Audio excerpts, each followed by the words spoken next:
In 3, 2, 1. Good morning, everybody, and welcome to the Board of County Commissioners work session for Monday, November 9, 2020. Today's topic is budget. Now, the topic most of the week is going to be budget. And all day today is budget. We're talking about the general fund all week. Is that correct, Robin? That's correct. All right. And so if you want to listen in, the number is 360-252-9020, and your PIN is 1234. I'm John Hutchings, the chair of the board. We also have Vice Chair Commissioner Ty Menser and Commissioner Gary Edwards, along with our County Manager, Romero Chavez, and Assistant County Manager, Robin Campbell. And we have Denise Doty, Patty Rosetto, and Olivia Outman. Welcome. And do you have any opening remarks, Romero, or are we going to let it start rock and rolling? Yeah, I'd just like a reminder for the commissioners that the goal is to have preliminary final decisions by Friday on November 13th. If we will do as much, everything that we can to answer your questions this week, but I do expect the board make preliminary final decisions before you adjourn on Friday, November 13th. Okay, good. And I wore the customary red discussing budget. So, Robin, you got it. So good morning, commissioners, and welcome to week 2 of budget. You did a lot of work last week and managed to make your preliminary decisions on everything that is not general fund. And again, that is just a huge milestone to have worked through the rest of the budget. So this week we're left with general fund, and we're going to start with I want to have opportunity for commissioners to have a conversation about approach. There are a few ways to do this. One of the ways that you had talked about is the possibility of restoring budget reductions, and you have a list of those reductions and what they were that were taken in July of this year. You have an option of working your way line by line through the general fund requests from offices and departments. We have that for you in the order in which you rank them, high, medium, low. Or you can do a hybrid of the two. So with that, I'm gonna stop talking and just to open it up for discussion of commissioners. Wow. Okay. Interesting approach. It was going to restore the budget reductions across the board, go line by line for each office and department, or a hybrid approach. You want to describe for the public what a hybrid approach is, or is that so wide open you can't just define it? Well, it's pretty wide open. One way to do it would be restore a portion of the cuts, like only restore the 2%, which were just over $1 million, and then pick up the top $1.5 million, because you've set a target of spending of it about $2.5 million. So you could take, I'm gonna see if I can't open this on my screen.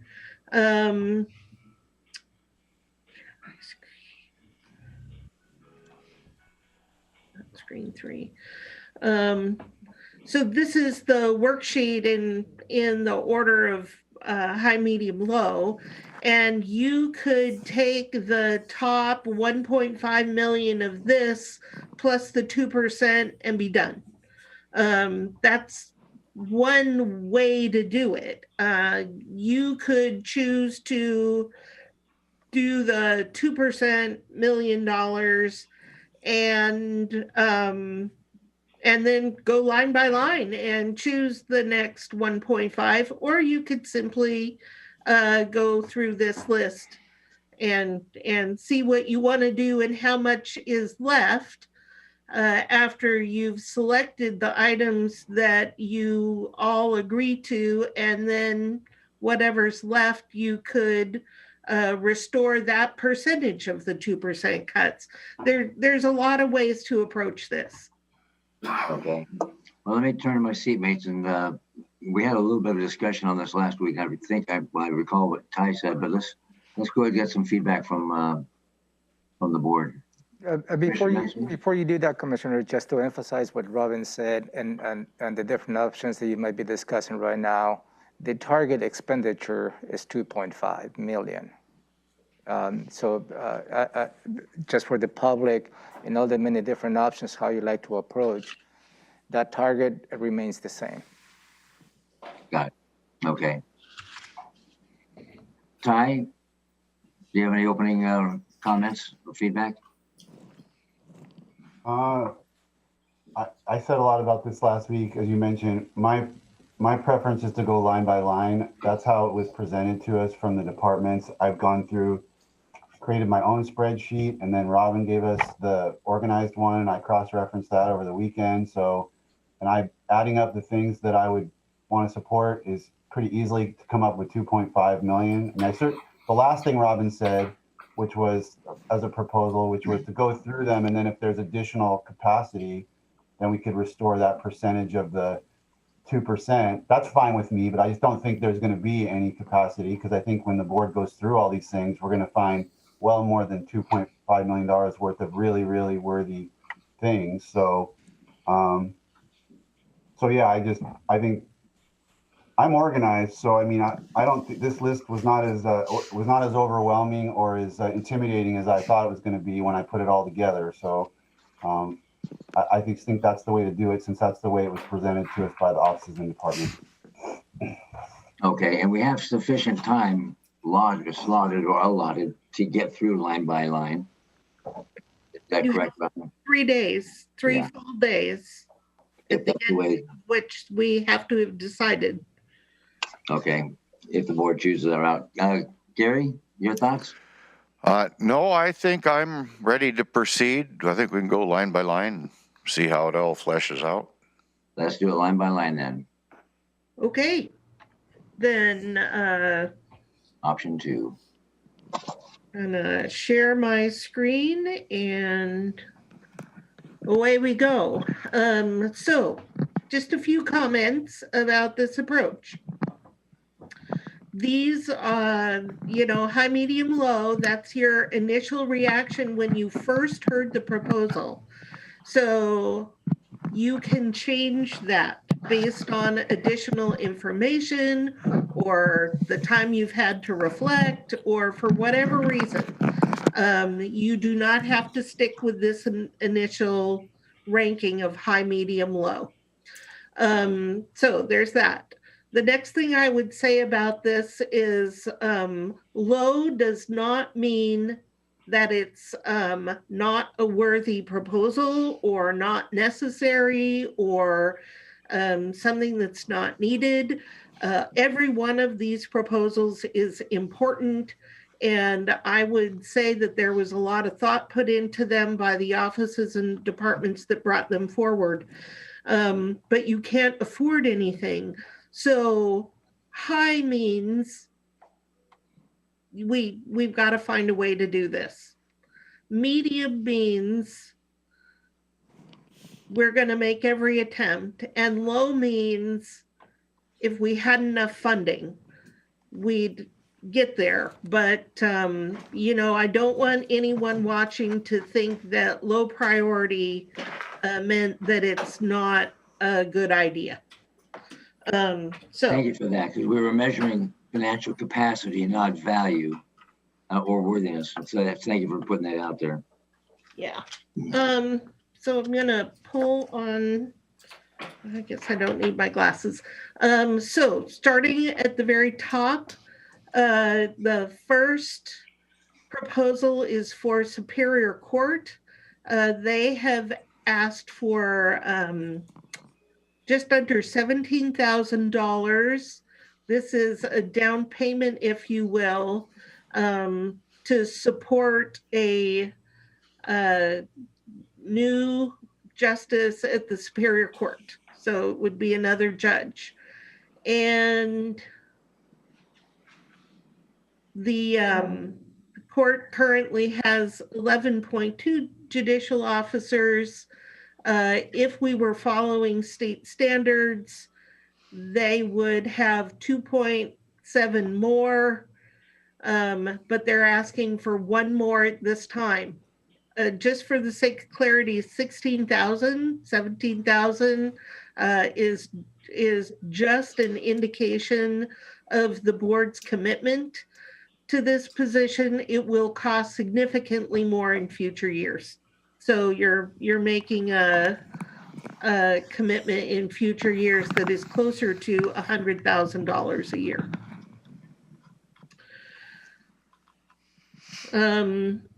We'll go through these like we did the others, and if you don't stop me, we're going to assume that it is a yes. I have a question. Go ahead. Okay, so we're really not going to spend 16,000. I mean, I don't know how, 16,640, I guess is what we're referring to. And we're not going to be spending that in 2020 because it's not going to happen. 2021. Yeah, but I mean, we're setting, or 2021, right? But we're setting this aside so it becomes what, some surplus fund or something? I mean, how we're gonna make the commitment, but then we're not gonna spend it. So what does that mean? So we can use it for what?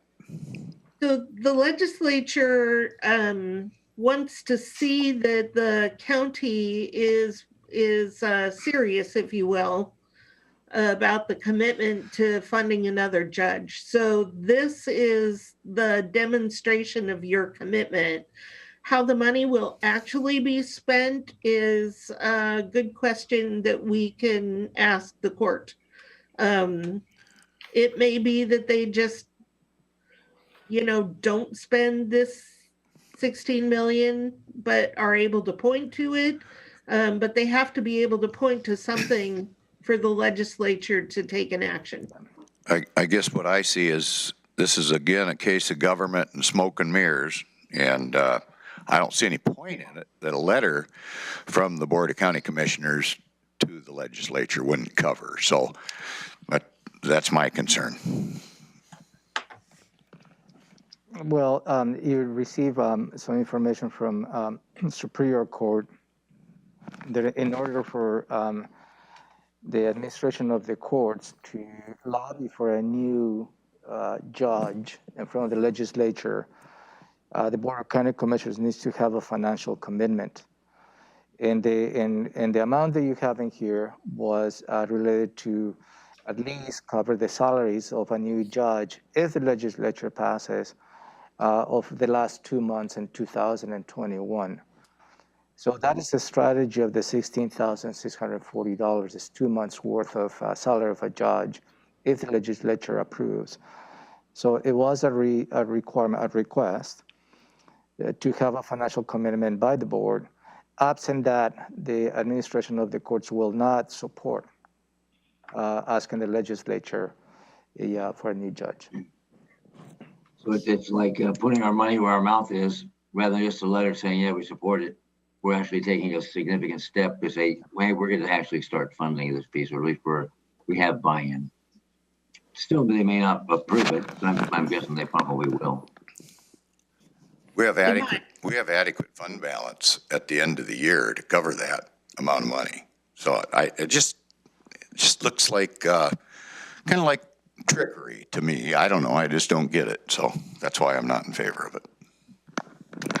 All right. So we have 2 thumbs up and 1 down, or what? I've got thumbs up. Yeah, that's fine. Okay. Okay.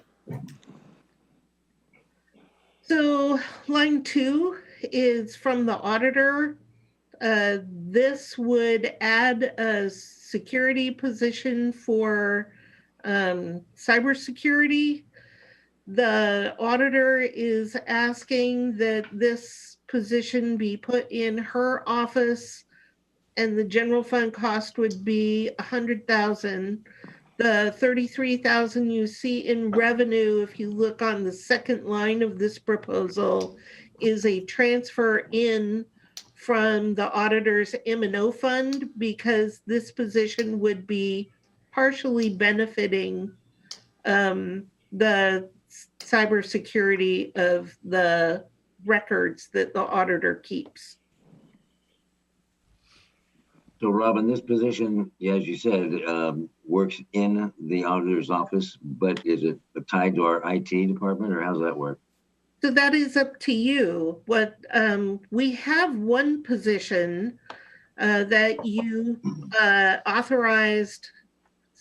I can't remember if it was last year or 2 years ago, but this position is not the one you're considering here, but the one you've already authorized, was a position in the IT department that was embedded in the auditor's office. The position became vacant and it has taken time to fill it. Yeah, we're in the process of filling that vacancy even as we speak. Yeah. Right. So you could choose to do a second position in the same way. That is up to you. Or you could simply give the auditor her own cybersecurity IT person. So this, just so I understand it, what we're looking at now for 100,000, add security position, not the one we're trying to fill currently. Correct. It would be yet another one. Yet another one. The Okay. county only has 2 cybersecurity positions, and quite frankly, one more would be a very good thing, because as you've seen in this election cycle, there's a lot of cybersecurity concerns around elections and all the rest of government. Now, Thurston County has done an amazing job with only 2 positions, but whether or not you want to approach this, number one, do you want to fund a third cyber position? And number two, do you want to follow the model that you've already begun, or do you want to depart from that? And another thing I would just bring up as part of your consideration is the fact that a few years ago, for departments, all of the IT positions were pulled out of department budgets and put in IT, and you're following an embedded model. For offices, you chose to leave the IT positions within the offices rather than pull them into this embedded model. But the IT position, the cybersecurity position, followed the new embedded model as perhaps the first step toward going that way countywide. But again, the position has been vacant for many months now. And I know that that is a concern to the auditor. Right. Commissioners, comments or questions? Yes. Do we, sorry. Oh, no, that's okay. Ty, go ahead. Go ahead, Ty. I'm answering up because I can't see what others are saying here. I guess I can't see the hand raised. Go ahead, Ty. Do we need to make the decision about the structural embedded or within the auditor at this time? Or can we say we want a cybersecurity position and we'll decide where it lies later? Yeah, the details could come later. I'm just No. Oh, No, we need that by November 13th, along with everything else. okay. If later means a few days from now, that's fine, but all of the decisions need to be made, because if you fund it in IT, there's a different funding structure that we would put in place, and the position control resolution would be different. We can, so one thing we can do is put if you're not ready to make a decision about a particular line item, we can flag it and come back to it if you'd like to think about it a little longer.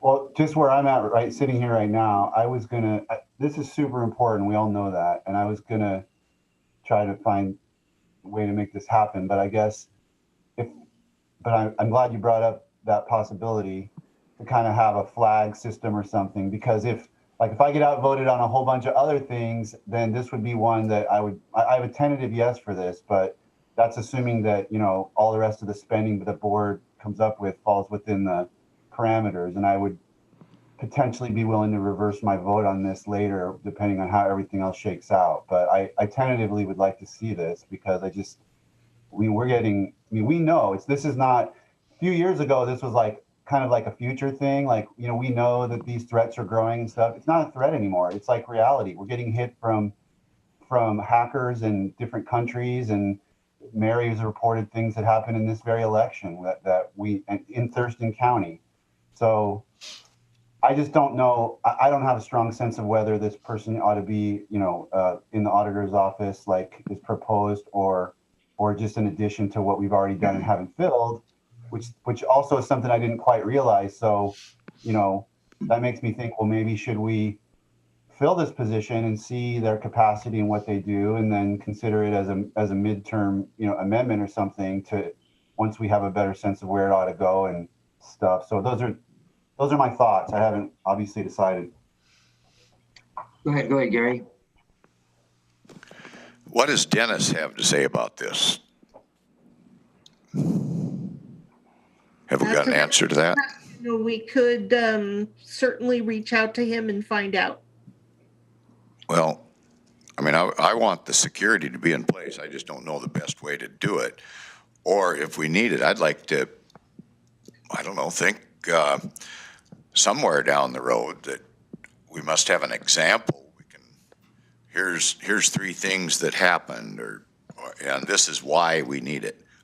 I'm not in favor of funding it right now, just because I don't know where it fits best, and I don't know exactly the depth of the need. So that's where I'm at. I rank this high because I firmly believe it's for all the right reasons, as just was stated by Ty, with all in real time hacking going on of government in various ways. And so that's why I thought this was a high priority, and I'm okay with it being embedded in the auditor's office. It is an excellent question to find out what Dennis's take is on it. But I'm if it's put off till later, that's fine, or flagged so we can bring it up. That's fine with me, but I'm ready to move on it now or later too. All right, so I have flagged it, and what you'll start to see me do, green means this is approved. Flag means it's something we need to come back to. If you see me do something red, that means it's something we're not going to do. So just so you know what I'm doing with the colors, but we will we'll find a time to bring Dennis in and, hear what he has to say about this. And you should probably hear from the auditor too. Yeah, so, to be fair, and I'm using yellow instead of green. Green is go, yellow, yep. Yellow's caution. All right. Okay. Line number 3, also from the auditor, we have to pay an actuary now every 2 years to do an analysis of other post-employment benefits.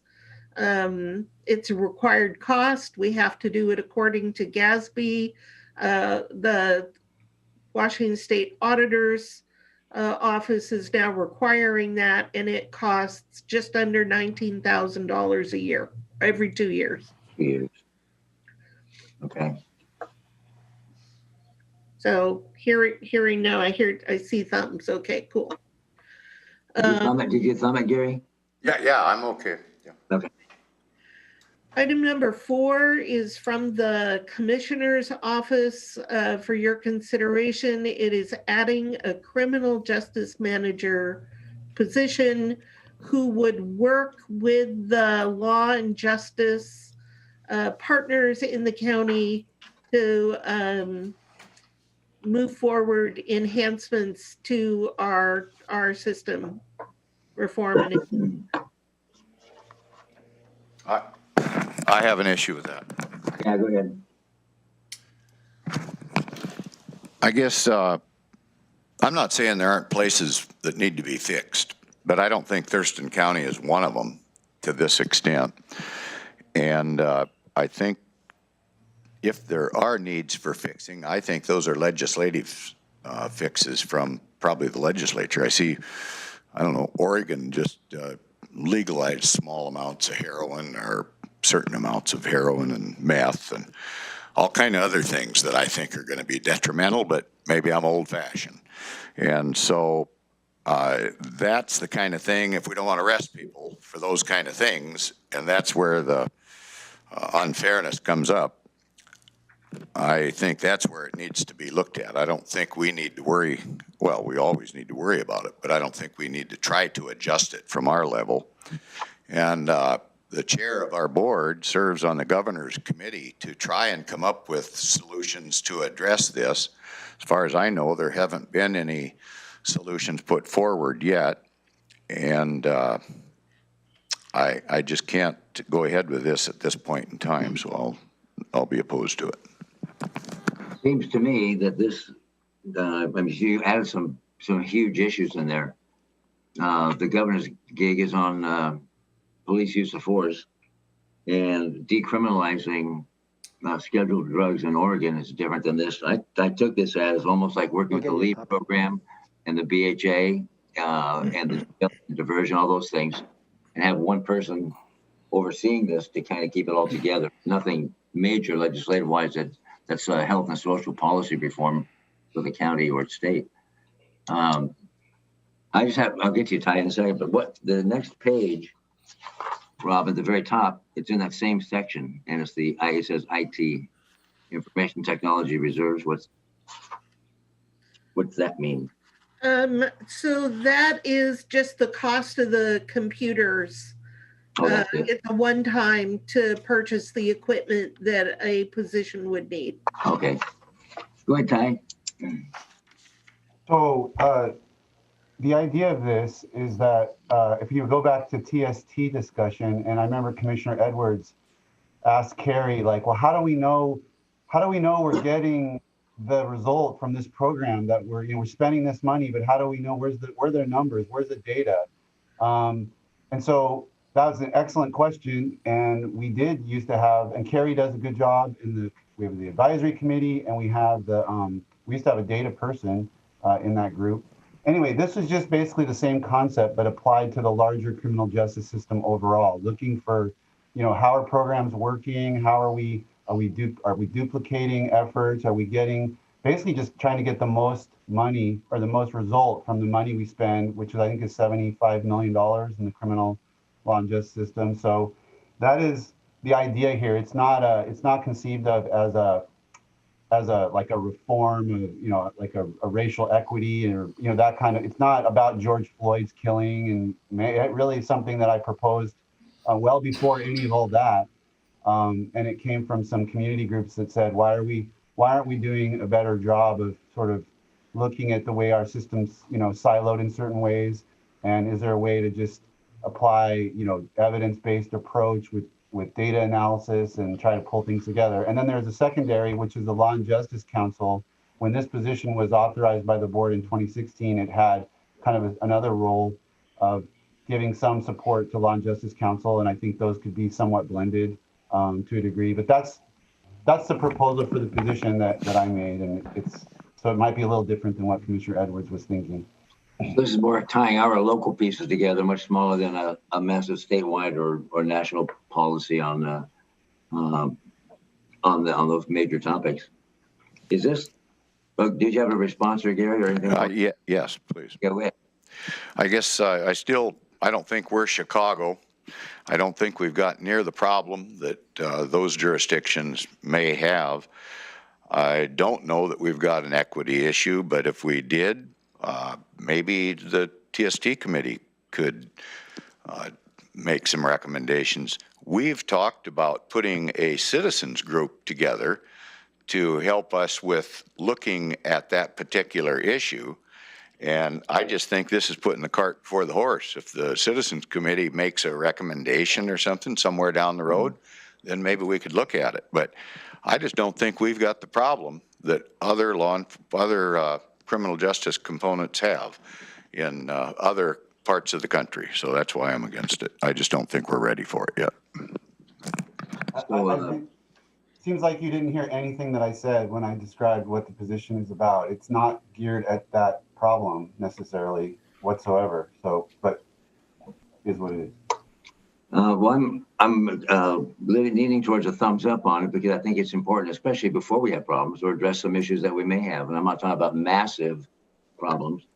But if this is one that we can flag and come back to and see what our capacity is, because it is a new position with new money. Okay. Flag it. Line number 5 is from Superior Court. This is the necessary funding to lease the off-campus it's to pay the rent for the off-campus courtroom that we must have due to COVID. So I'm going to just flag this green because we did reserve some money to pay for ongoing COVID costs. Unless you have any questions about this. It's just, you say it's a green, it's go. It is a go. Yeah. Okay, good. It's a go, but you're saying it may not be a $465,000 hit on the general fund necessarily, or it might be. It is, but if you here's our model, and we had put $2 million aside for ongoing COVID costs, and that's part of that. I just have a quick issue. Can I touch? Sure, yeah. I guess we're going to see a change in office space usage, a better situation, I guess. But I guess I don't see any way around this for this point in time. So I'm a thumbs up on this. We are locked into a 2-year lease. We had no choice, and if we break the lease, we have to pay the full 2 years anyway. So we've got to pay this $500,000 a year. I think that looking at the ongoing need, and if the offsite courtroom is successful in the future, is great, but our focus on this is all about response to the pandemic. And if we characterized it any other way, we would not be able to claim the CRF money. And 5 and 6 are hand in hand, right? Yes, they are. Okay. Line number 6 is for the security people that have to be at that courtroom to make it work. So I'm flagging these as blue because you've already taken them into consideration in the funding model.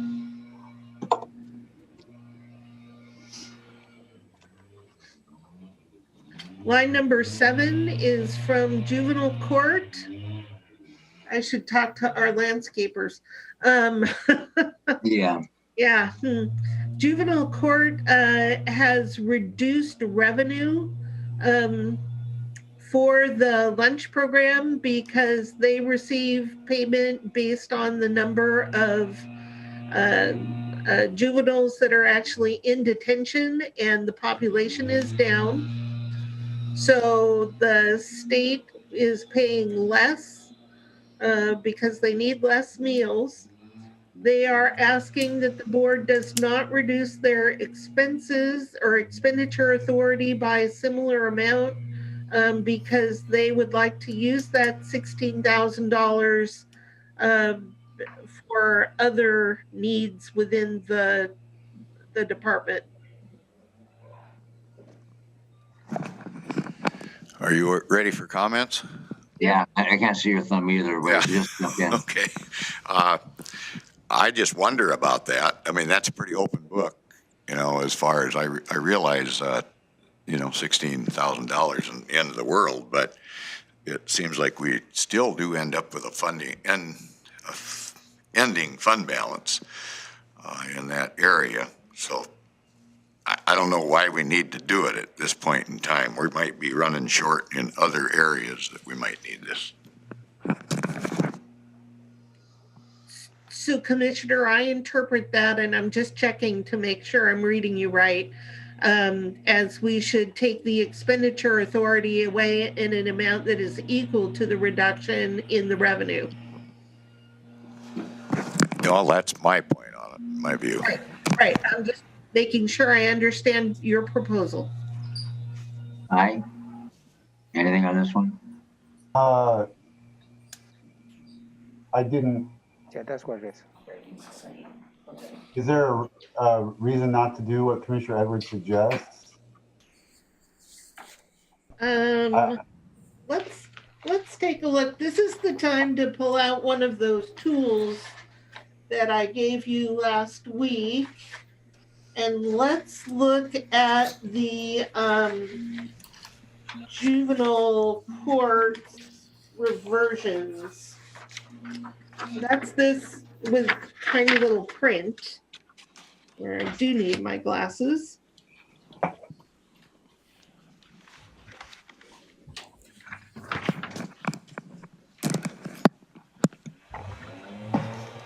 Juvenile Court tends to revert a few $100,000 a year. And this year they are projecting at this time that they will revert almost 300,000. I would say that taking 16,000 out of their budget would not stop them from doing the things they want to do.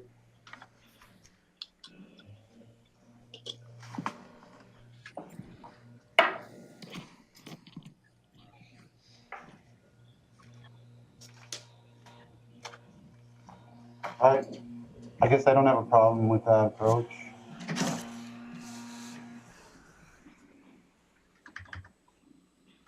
Hutch, you're muted, in case you didn't. Good, the landscaper. Yeah, I have no problem with that. That's a good approach. Great. So I have made a change. I'm going to highlight that in orange, and then this one has a decision. Okay, line number 8 is from Sheriff.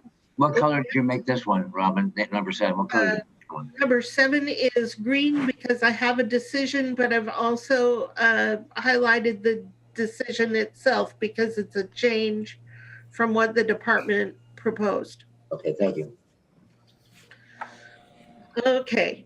I'm trying to create a master spreadsheet for the budget team work that goes on behind the scenes. Good luck. So line number 8 is from the Sheriff Law Enforcement. It is $47,000 for training and travel needs in the future. Do you want to comment, Hutch? Yeah, go ahead.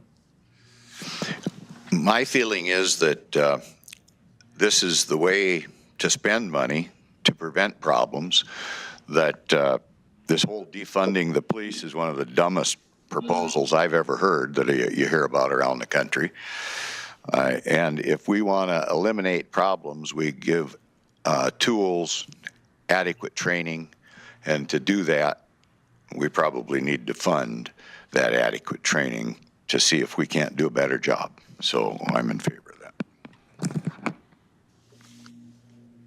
Before, you want to weigh in before I get my thoughts, Ty, or you want me to go?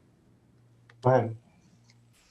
I agree. Defunding is absolutely irresponsible and short-sighted, but I don't see this as. I get your point, though, Gary. But the way this is going nationally, there is going to be demands put on all law enforcement at every level, local, county, and state, where they're going to demand increase in training and de-escalation, conflict resolution, racism. There's going to be a whole slew of training that's going to be coming as a mandate from the state and from perhaps even the feds. And I don't, And I don't know, I don't think it's gonna come with any money attached either.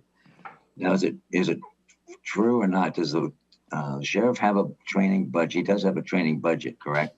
Yes, he does. Okay, so this would just increase it by 47,000. That's correct. Yeah, I'm very much in favor of that because it's coming, folks. It's coming. Increase in training with no money attached, I believe. Go ahead, Ty. I'm good. All right, so that is a yes. My number 10 is the sheriff law enforcement, adding equipment to ER&R. These are things like tasers, portable breath test devices, radar, handguns, rifles, polygraph machines, the unmanned aerial systems, also known as drones. These are items that you do not purchase once a year for all staff. And what we'll do is add them to ER&R and create a payment into ER&R every year so that when the time does come to purchase these items, there is basically a savings account and not a significant hit on the general fund to purchase them. So what you see here is $370,000 plus some change that will be paid into the equipment and rental and revolving fund, the ER&R fund. So you see on the second line of this item, revenue of $370,000. That's the payment coming out of the general fund. And then an expenditure out of that fund for the immediate purchase of some of these items that are needed right now, basically. So this adds things to the ER&R account. And it says in the statement of need, the last paragraph, that in the third budget amendment, we authorized 32,700 for the tasers over a 3-year period. But then if this is approved, that will reduce that request, that right? It just That's right. That's right. When we reviewed the Amendment 3 items, which ones were one time, that is one of the items that was a one-time item in anticipation of this being approved. All right, this is again one of those, there's a lot of equipment in here. Yeah, okay. Discussion, any discussion? Go ahead, Ty. So I just have questions on this. I mean, I support the concept of having this stuff incorporated in ER&R. It makes good sense. But I guess I'm just wondering, is there precedent for other departments moving, Public Works or something, moving things into ER&R? I mean, it seems like at that point you're funding all this equipment and it had to be somehow incorporated into the budget beforehand. I know it comes up every few years, but shouldn't, kind of like what Commissioner Edwards said about the juvenile meal, shouldn't there be a corresponding reduction of some kind to offset so that it's kind of a wash and you're just changing the system, you're not necessarily changing the funding level? Or do I have that wrong somehow? No, that is something that we could take into consideration, and what we can do, we could flag this yellow and come back to it, and staff can ask the sheriff how much funding is in their current budget for handguns and rifles and these things. Yeah, that's with that caveat, I'm 100% in favor. Okay, well, let me flag that as You yellow. all right with that, Gary? I'm sorry, Robin. Yeah. Okay. Yeah. We'll come back. We'll get some information and come back to that. That's good information. Item number 10 is from the Sheriff's Corrections. They are asking for, 5 more FTEs in accordance with the staffing study that we did, what was that, 2 years ago now? Um, Yeah. and that study had two different ways to approach FTEs. The sheriff has requested, the board funded the first 7, and this is the request for the remaining 5 of the 12 recommended positions. Would be 4 correction deputies and 1 legal assistant. Gary? Yep.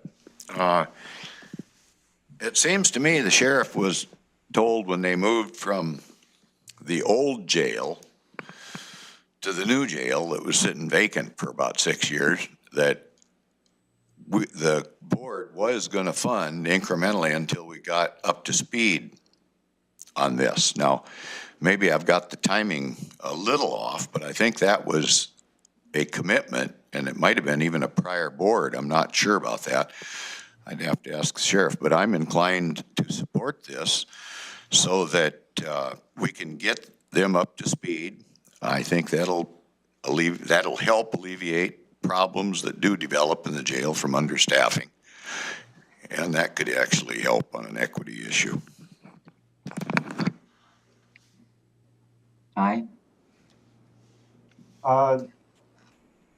Well, the next item is adding some more corrections because of the need that we have at the new facility. So there's that's kind of coloring my thinking about that, because we have to address that in some fashion.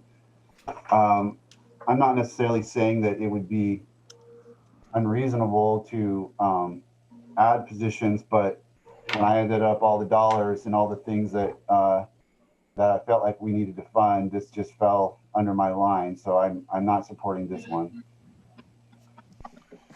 Since you brought up number 11 as well, the correction deputies for the offsite courtroom, are they going to be COVID corrections? Is that going to be COVID money coming?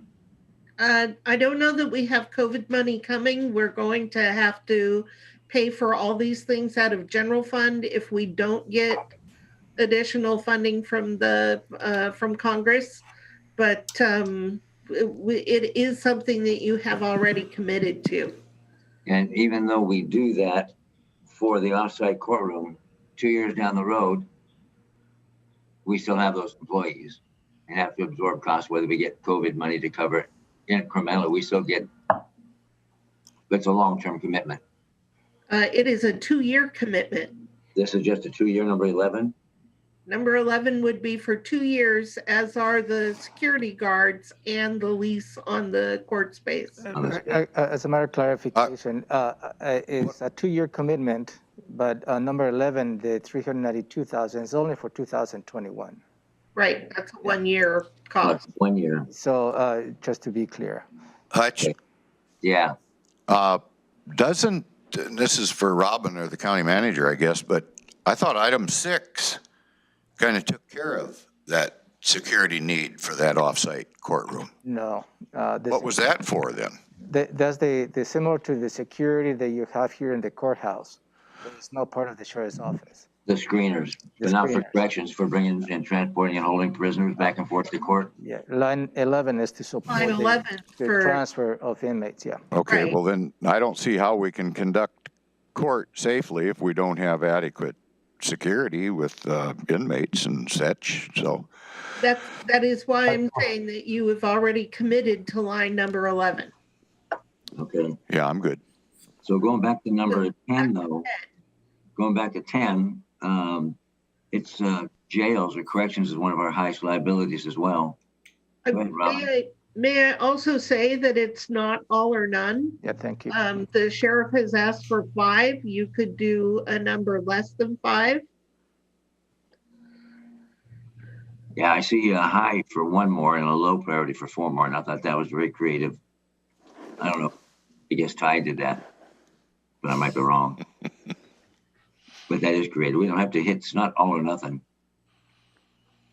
But that's being a highly volatile or liability business, and with injuries on both sides of the bars or protections needed. and overtime and staffing. I'm inclined to do all 5, but I'm open to doing 3 or 4 if my seatmates are open to that. It still gets us closer. Well, I'll split the difference with you. I'll go 4 if you. Okay. Wait for Ty to give it a thought. Yeah, that's too much for me, so I'll be letting you know on that. Okay. Do you have 2 thumbs up for 2 thumbs 4? up on 4, or what is it? 2 thumbs up for 4.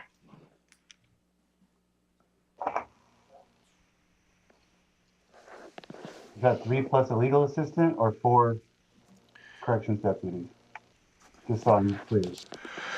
I guess from my perspective, I don't know the need, but I guess I'd like to see 3 deputies in a legal perspective, or a legal person, I guess. Yeah. It makes sense, but it's almost like we need to hear from the sheriff. Yeah. For clarification, the legal assistant is the classification that they use for their clerical positions. So you have administrative assistants, but the sheriff has legal assistants. Well, maybe we should hear from the sheriff and tell him if he's receiving 4, how would he split that? How important is that legal assistant? Okay. So I'm going to put 4 FTEs, and it's up to the sheriff whether or not one of those is the legal assistant. Hey, Robin. Yes. Is your staff taking a running total of the decisions? I'm going to do that at noon. Okay. Okay. Oh, good. Olivia is. So where are we at, Olivia? Well, it's in Excel. I haven't actually. You haven't added it up. Okay. So I will we'll add have that this afternoon. Yeah, the challenge is now to cost it out, not knowing the positions, right? Right. I'm doing the same thing. Beautiful. You guys are dynamite. Okay. Line number 12 is from Public Defense. They have asked for compensation for their on-call people who, when they're on call, they would give them on-call pay. Hutch? Yeah, go ahead. I think this goes hand in hand with if we're going to treat people fairly, and if equity is any kind of an issue, I think we need to do this. Yeah, I ranked it high. Ty? I'm good. Yeah, I'm good. It's done in the prosecutor's office, so it makes sense. Right. Good. 3 thumbs up. The next item, line 13, is from CPED. They have done an analysis of the budget for their compliance unit, and they are requesting an additional $24,000, just under $24,000, to be able to fully fund the compliance unit. It is currently not fully funded.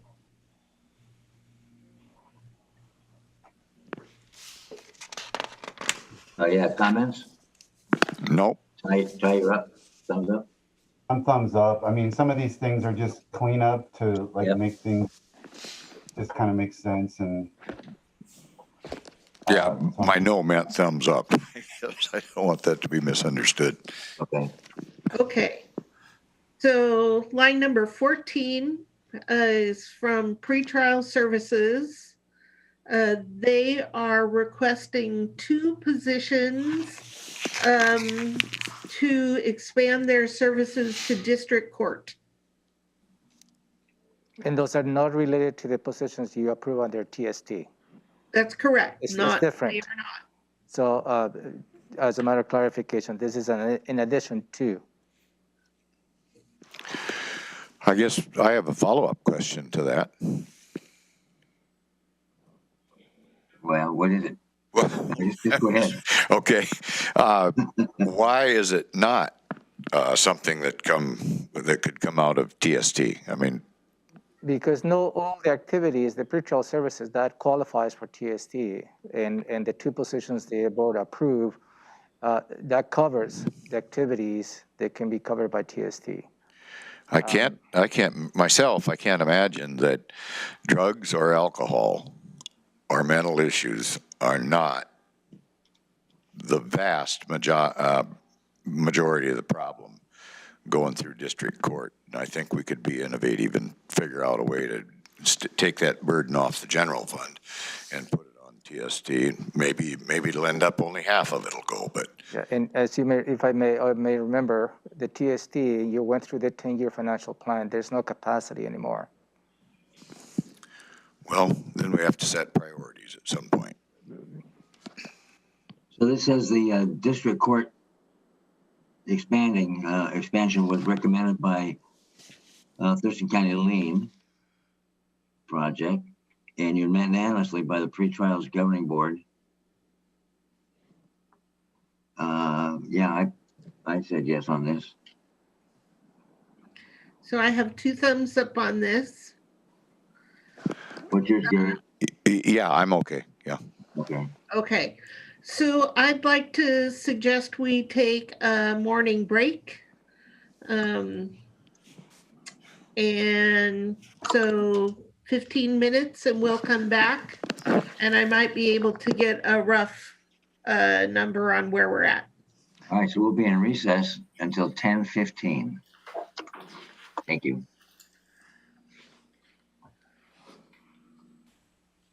So when that happens, do we have somebody in the control room and they flip everything? You're not muted. No, there you go. Thank you. Yeah, I don't know where's.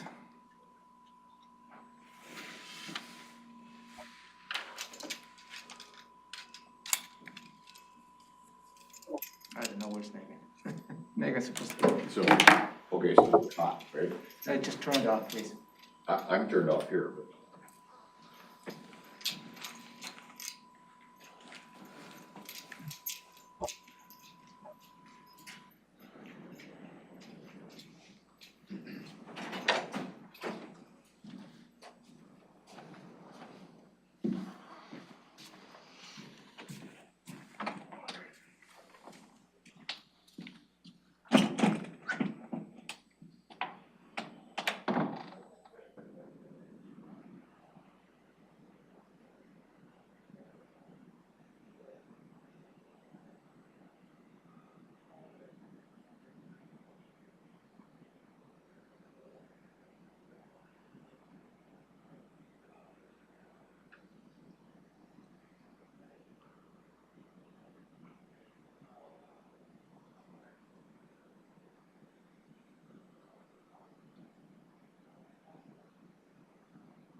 All right, we're back from our break, and it was successful. And Robin, you're gonna pick up where we left off.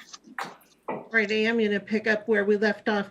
I would also say that using this approach, we're going to go through the entire list one time, where you'll say yay or nay, and then we'll give you a total of how much you've approved, and we'll go back through again, looking at the things that are on hold and considering how much you've approved, start to winnow down if you should need to do that. So we're going to work our way through the entire list.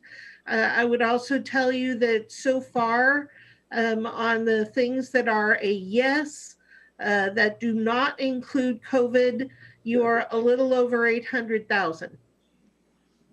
So that's where we're at right now. Okay. Okay, so we're going to keep going. The next item on the list is in non-departmental. This is a placeholder to put a criminal justice sales tax on the ballot next year. If we do it as part of a general election or just one of our regular elections, then we estimate that it wouldn't be more than $15,000. And this being a placeholder. Wait. This. You share your screen. Oh, share my screen. Thank you.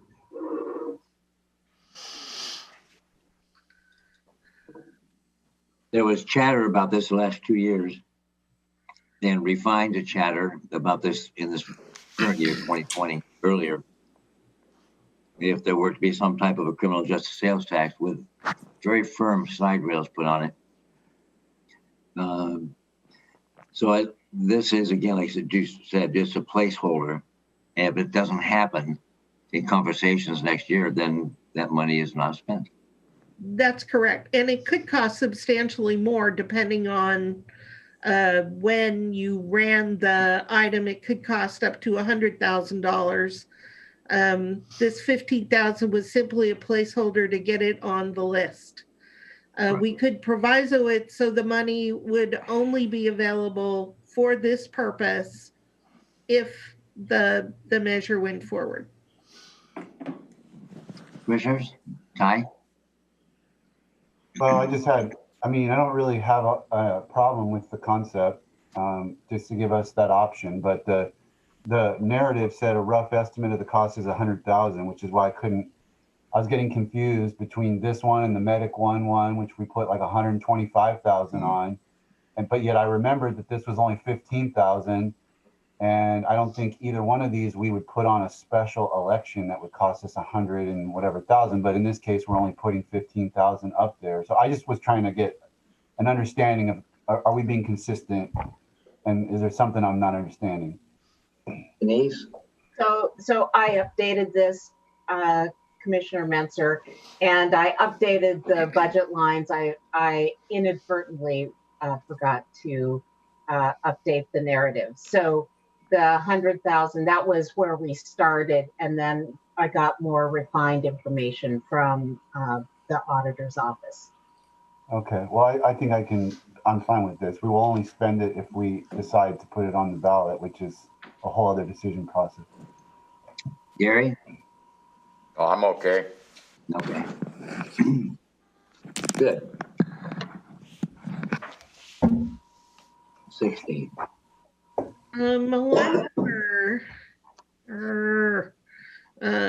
The cursor does not always go where I want it to. Line number 16 is from the clerk. This requests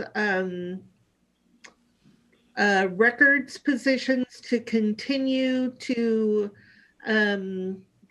update and digitize documents that must be retained, I think, forever for court documents, and it would be paid for from the The auditors. It's mainly paid out of the auditor's M&O fund. So what you see is the expenditure out of the auditor's M&O becomes revenue to the general fund and to family court services. And the thing I went and paused about was I don't see an expenditure in the family court services fund. So that's something we'll have to just check on. But I have the answer. I asked that question to them. I think it's an existing employee that they already have the budget for, and it's just that the auditor gives him their revenue. for the family court services item? I will double check myself, but Okay, they cool. were aware that they didn't have it. Right, but this would be paid out of the auditor's M&O fund. And they have end dates as shown. One will end on June 30th of 2021. The other would end December 31st of next year. I guess I have a question on that. Yeah, go right ahead. It shows out of the general fund though. So it is out of the general funds, but it comes from the auditor, or what's the deal? Right. This would not be a direct appropriation. These positions sit in the general fund, or this one of these positions would sit in the general fund, and then the general fund would be reimbursed by the M&O fund. That's why you see revenue in the general fund. So no impact then on the general fund, is that what you're Correct. saying? No impact on general fund balance. That is You see on the general fund column, the expenditures and revenues are the same. Yeah, I see that, but what I'm wondering about is, so on the little line that Robin's going to come up with here later or something on her graph, this isn't going to drive it down, up, or whatever? no, there'd be the revenue that goes with it. Okay, thank you. Commissioner Menser, did you have your hand up? I think my questions have been answered for the most part. I mean, I was going to ask about there was a particular fund, historic imaging or something, where the auditor was trying to spend it down, and I wasn't sure. Now you're calling it auditor's maintenance and operation. I didn't know if those were different things or the same thing, but in any case, without a general fund impact, I know the auditor supports this and the clerk, so I'm fine with it. We don't need to belabor it. And I'm fine with it. Gary? Yeah, I'm good. Then we're on line 17. It is the court security reorganization. Superior Court is requesting $346,000. And that would, I think, increase the number of FTEs. Four new full FTEs. Says they have 4. Oh, hold on. How about, does 6 cover that? No, those the ones on line 6 will be dedicated to the offsite courtroom. So Denise or Olivia, how many FTEs are these? Is this FTEs?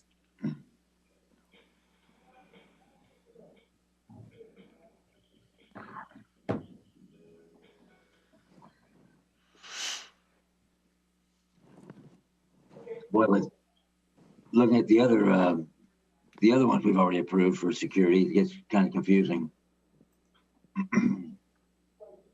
The other ones I think relate to the new court space. So Right. this is about reorganizing how they do security on campus.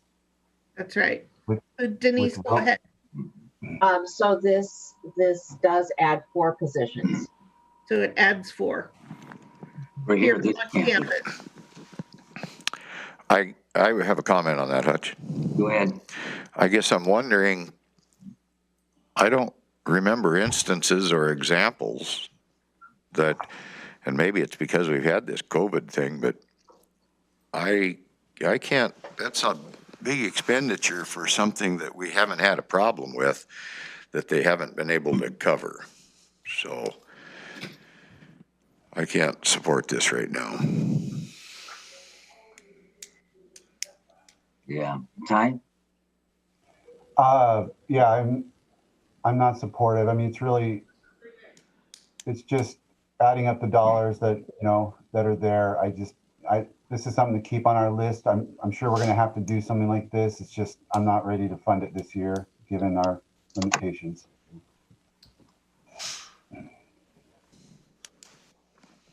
Got 3 thumbs down. 3 thumbs down? Okay. That one is red. The next item is line 18. It is from District Court. They're asking for a dedicated IT consultant who would be addressing the needs only of District Court. They have a lot of new technology that they're required to use, not only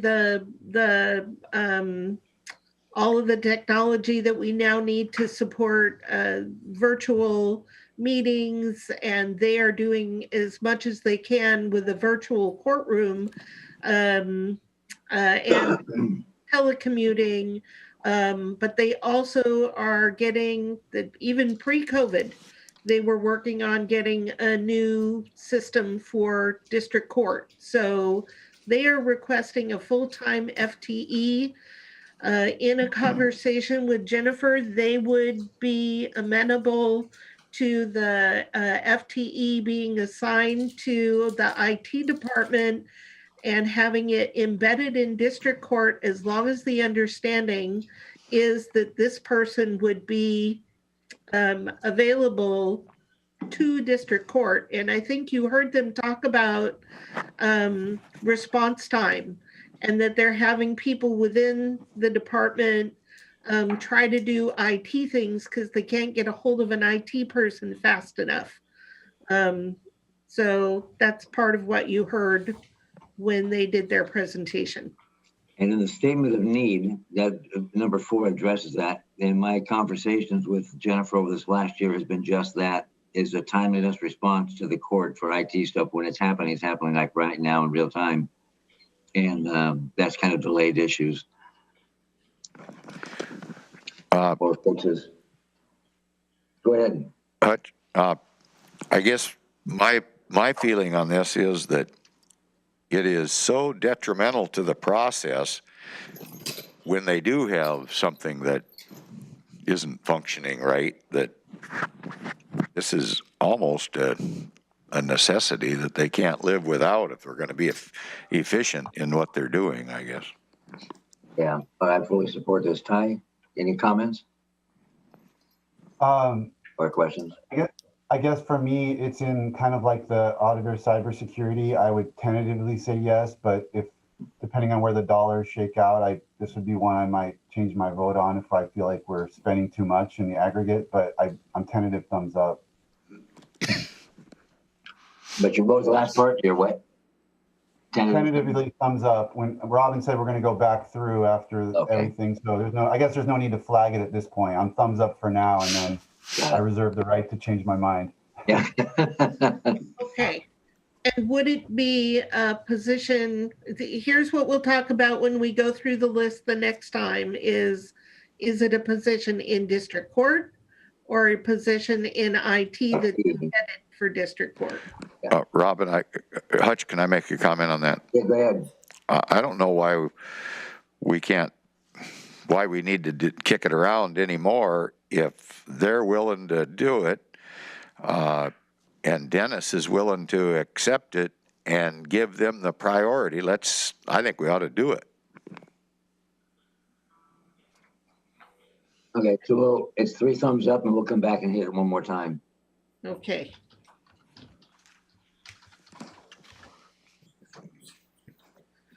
Then the next is line 19. It's for the prosecuting attorney's office. This is mainly addressing FTEs. They will absorb the cost by eliminating the chief deputy for criminal. So it's a net zero impact to the general fund. It just ups the FTEs. Yep, good, thumbs up. Gary? Yeah, hard to argue that one. Yep. Line 20 is from the sheriff law enforcement.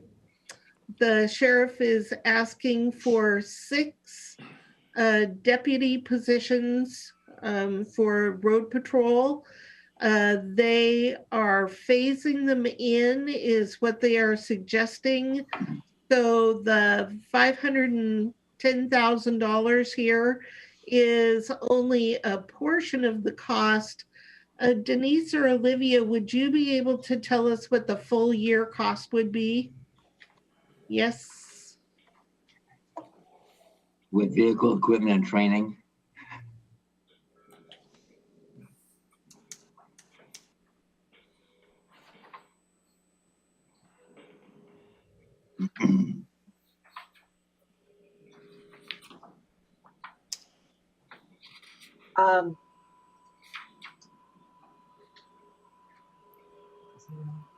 So I don't know, Robin, that I can answer your question exactly the way you asked it. So if you look at with the phase in, because we started with a biennial request and then shifted to annual, for all the deputies that would be working in 2022, it would be a bit right about $335,000. That is because of phase 3 would start in 2021. So 1 in January, 1 in May, 1 in September. So that's not taking into account the 3 that they asked for starting in 2022. Right. So maybe we could find out what the annual cost of 6 deputies would be if they were all employed for a full year. All right, we can find that out. Yeah, but this would, even though he's got a couple retiring, these are additional. He'll still fill those spots, but he'll have a minimal salary savings because he's doing the payouts too. So,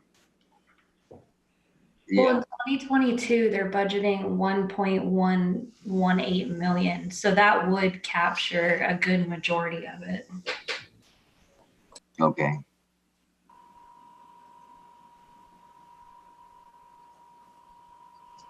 And it's got machinery and equipment in there as well.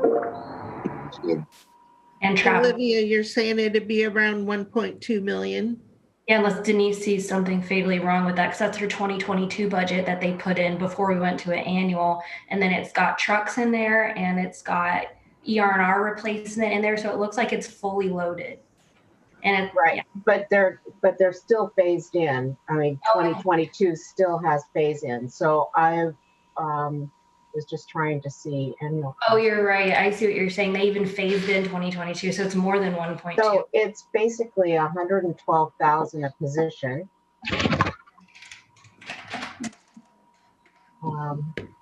I thought it was just going to be 3 positions to start with, phased in for 2021. It is 3 positions in 2021, 3 deputies, and then in Questiga they have another 3 phasing in 2022. So once you're in 2022, you'll have 6. Yeah, we're only doing an annual budget though, so I'm in favor of the 3 positions to. So you're considering 3. Well, because that's what we're talking about is 2021. Somewhere down the road, we're going to have to look and see what our finances look like later to make that other determination on 2022.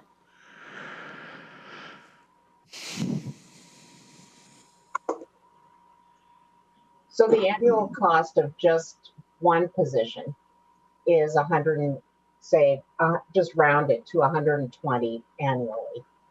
And that's salaries only. Salaries only, not equipment. Doesn't have the benefits and the. Oh, salaries and benefits. And Benny's okay. Sorry. But then you need to add the vehicle, which I believe at some point we had a little bit over $200,000, the actual cost of a new deputy. That might be a one-time cost to get it going, and then the car lasts for 5 years or something too. So depreciate that out over a Gotta period of time. But it still is the impact on the general fund of the first, and that's what you're looking at right now. So with your permission, I'm going to put this on hold and we're going to do some behind the scenes work to see what these positions would fully cost if they were for a full year. Sorry. All right. So we'll come back to this one. Wait, Ty, did you have anything to add though before we move on? No, Yes. I'll wait for the later discussion. Okay, good. All right. So line item 21 is from the Sheriff for Law Enforcement.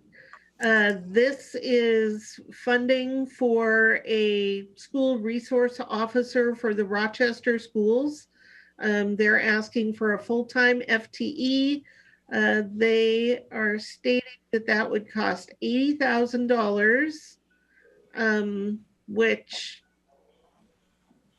I'm wondering if that is also phased in, with 35,000 of that coming from the school. So I believe the resource officers are fully funded by the schools. That was my impression. So they are fully funded for 9 months for the school year. And so this is requesting, there is a general fund element to it. So what's happening in this change request is that the Rochester School District would be contributing an additional $35,000 to the position. But there is, for the 1 quarter that isn't covered by the school, there is the portion of the general fund. Well, how have we been doing this over the years? Because these been out there for a few years. It's been covered with overtime as opposed to a full-time. That's what I thought. It position. was an overtime basis, the resource officers to the schools and covered by the schools. So I don't understand the difference on this one. And the same with Rainier. Although Rainier's not included in this. Well, the whole point of this proposal is to do it differently than they have been. But is there a need to do it differently if it's been working fine the way we've been doing it? And if that's a request from the school, Superintendent Kim Fry, or if this is something for, what's the benefit? What's the, why? And I know there's going to be an explanation. I just don't know what it is. I know they've worked it out. Can we come back to this once we get some answers on that? Yes, we can certainly reach out to the sheriff for that one. Line number 22 is from non-departmental. This is $300,000 to fund the county's share of the climate mitigation plan.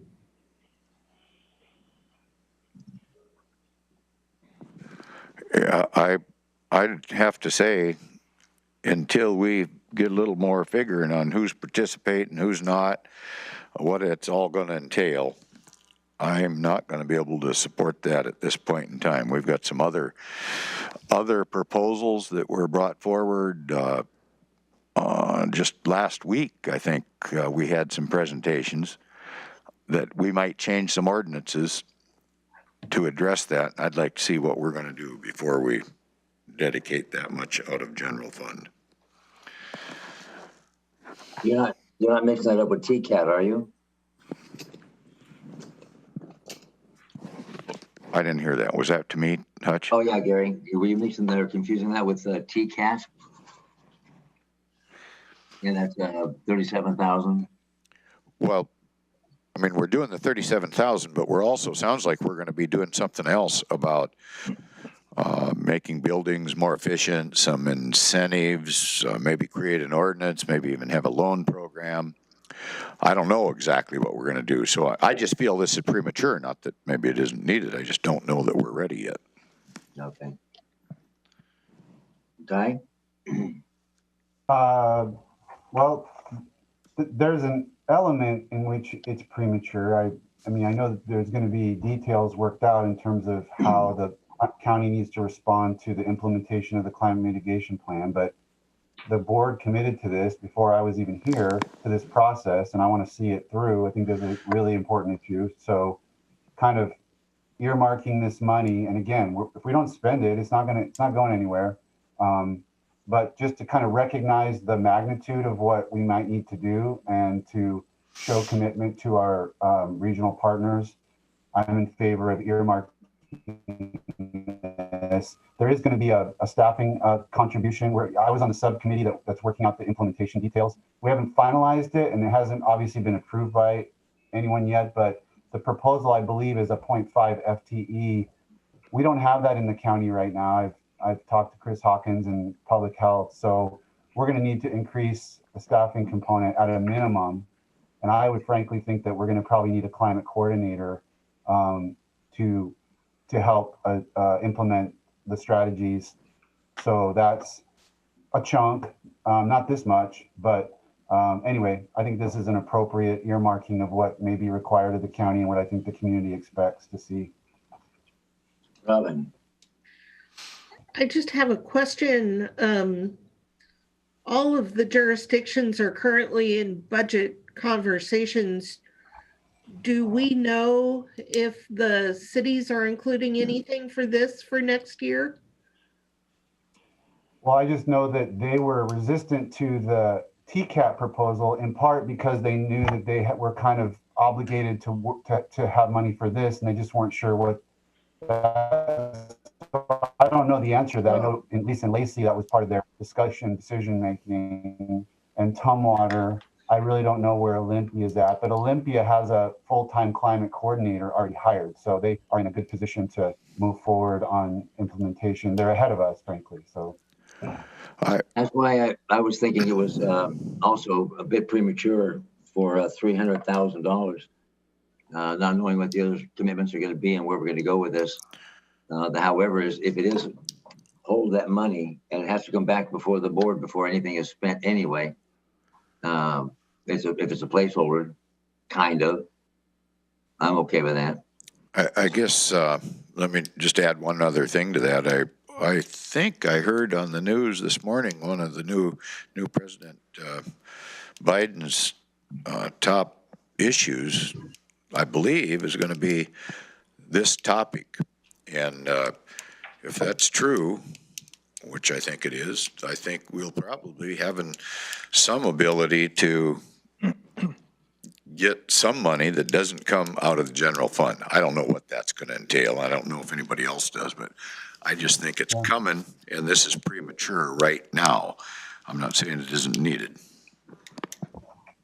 Well, if it does come, then we just divert that money, couldn't we?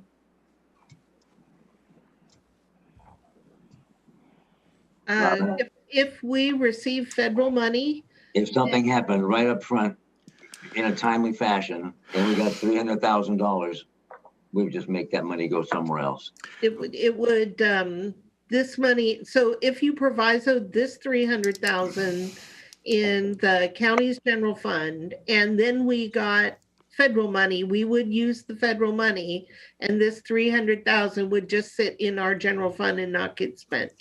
I guess I'd like to comment on that if we're gambling at that point, because oftentimes there's a requirement that comes with these type of funds that you can't do supplanting, and if it's already in your budget, then you don't get away with that move. So I think very much like the CARES money that came through, if we already had it in the budget, then it was not eligible for funding that particular issue. So I think we're premature by moving ahead with it at this point in time is all. Robin, if it's provisoed, does that mean we could use it for, it'd be considered supplanting? Yes, it would. If it's in your budget, it would be supplanting.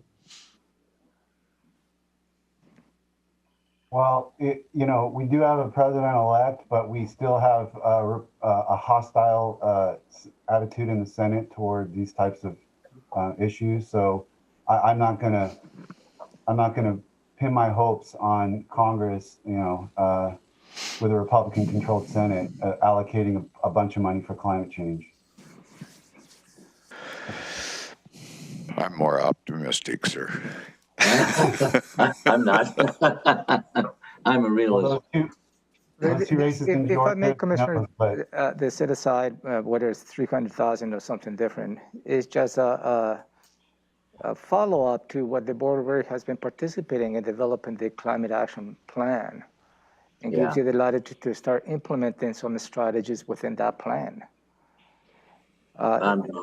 So, yeah. I'm giving you a thumbs up. I'm seeing 2 thumbs up for this. I'm gonna mark it green. No, 2. Okay. Yep, 2. All right. Moving on to line 23. And before you do that, just going back to this climate mitigation plan, this is something this board, not this current board, but the board did in the last 3-4 years? Yes, and phase 1 and phase 2 that you participated on with TRPC, you did contribute some money to be part of this the development of the climate action plan. And it's no, and I believe Commissioner Hutchins and Commissioner Edwards were part of that decision, and I believe Commissioner Mesa was part of the second. So 2/3 of the board anyway kind of initiated this gig. I think everybody went ahead with that when we originally did it. Right. Yeah. I was I was not on the board yet, and it was 2-0, and my predecessor abstained, but that phase 2 was approved before I got here. Okay. Thank you. Well, that's all I needed. 23. Line 23, also non-departmental. This is $1,000 that increases the transfer to the Building and Development Center. The board has been transferring money to the CPED, to the Permit Center, to pay for those items that cannot be paid legally with permit fees. And we've been transferring just under $75,000 a year. Based on advice from our attorneys, CPED did an analysis of how much of time at the permit center cannot be charged. We were testing whether $75,000 was the right amount of money, and it was close, but it really ought to be $76,000 that's paid from general fund. So this $1,000 would increase the transfer to land use and permitting fund to pay for items that are not eligible to be paid for from permit fees. Questions or comments or thumbs? I'm okay with it. I'm good. Okay. Okay. All right. Dropping down to the next level, we have one item that received one high, one medium, and one low, and that is from the Sheriff's Law Enforcement, just under $14,000 for polygrapher training. And this training has been going on. It's an ongoing training cost that the sheriff has been absorbing in prior years. And I'm just I have a comment on that. saying that right. Yeah, hang on. Wait, Robin's done. You done, Robin? Go ahead. Yeah. Go ahead, Gary. I guess this is a small expenditure for the benefit that they get. And there's other law enforcement agencies in the community that utilize this as well. And it is a very valuable tool in a lot of arenas that whether it's hiring or criminal investigations or what. So I think it's a small expenditure, and and it's a big benefit as a tool. Ty?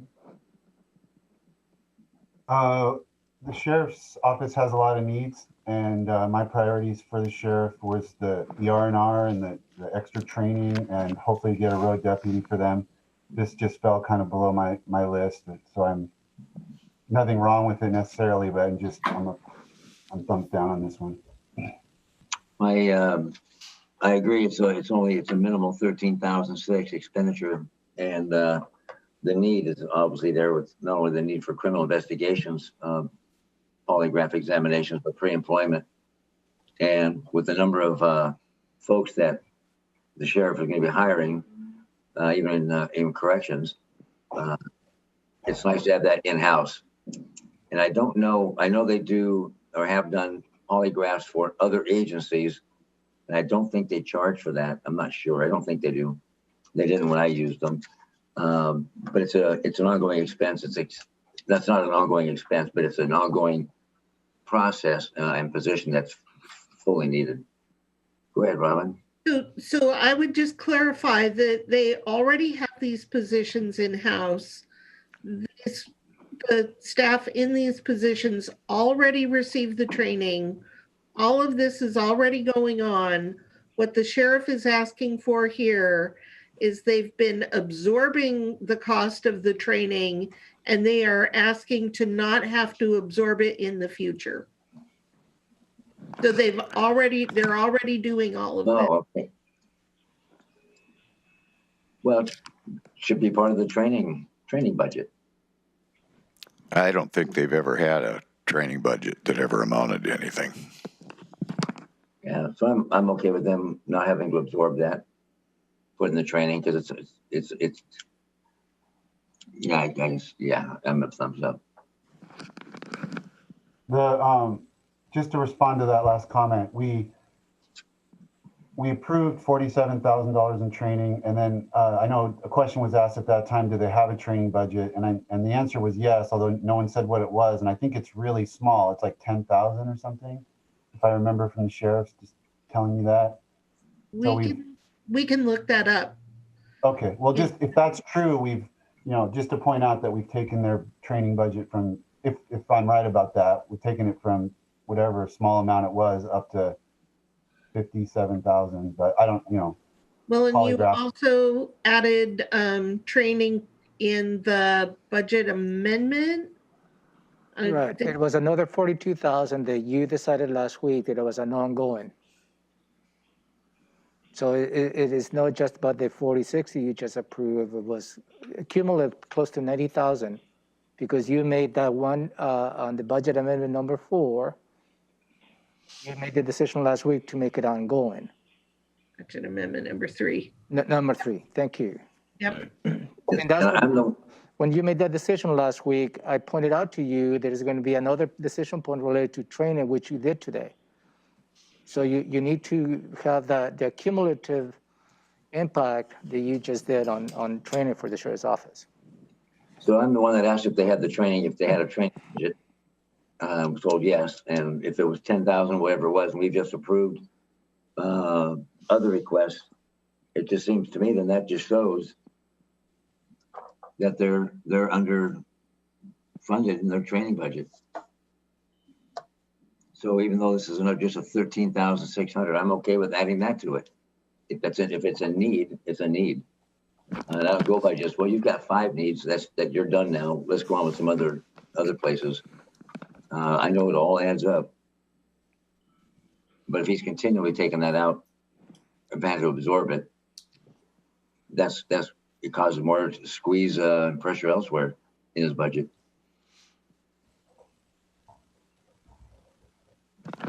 Well, what are we waiting for?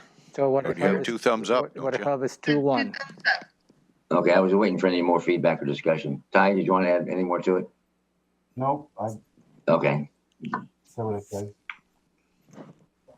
Line number 25 is from the assessor. It is 133,000 roughly to add funding in response to a engrossed substitute Senate Bill 5160. So he is requesting to add 1.5 FTEs to be able to manage the new requirements of the law. I have a comment on that, Hutch. Yeah, go ahead, jump in. What was the big commitment that we made, I don't know, 2-3 weeks ago or something? And it was all about technology, new mapping, new GPS, and that was supposed to really save on-site visits for the assessor, and it was a lot of money. What was that all about? So that was an upgrade to the type of photography that we do. And as you just stated, it was intended to decrease the number of interactions that the assessor has with individual property owners. For the COVID. Yep, due to COVID. Well, and according to the assessor, we will get better maps, better land maps with this type of photography that we'll be using. And I'm trying to remember how much that cost. It was a lot, and it's all about efficiencies is the way I took it. Okay. However, the at no time did the assessor say that decreased his need for staff. No, but it was going to be increasing efficiencies. And to me, that means using technology to save taxpayers money. And that's where I'm at on this. Which I supported. You know, I was real adamant in my support for that.